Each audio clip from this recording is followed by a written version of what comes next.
श्रीपद्मनाभ पुरुषोत्तम वासुदेव वैकुण्ठ माधव जनार्दन चक्रपाणे श्रीवत्स चिह्न शरणागत पारिजात श्रीवेङ्कटाचलपते तव सुप्रभातम् कन्दर्प दर्पहर सुन्दर दिव्यमूर्ते कान्ताकुजाम्बुरुह कुड्मल लोल दृष्टे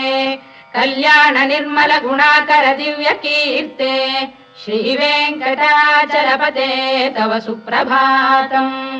मीनाकृते कमठकोल नृसिंहवर्णिन् स्वामिन् परश्वत तपोधन रामचन्द्र शेषांश रामयदुनन्दन कल्किरूप श्रीवेङ्कटाचलपते तव सुप्रभातम्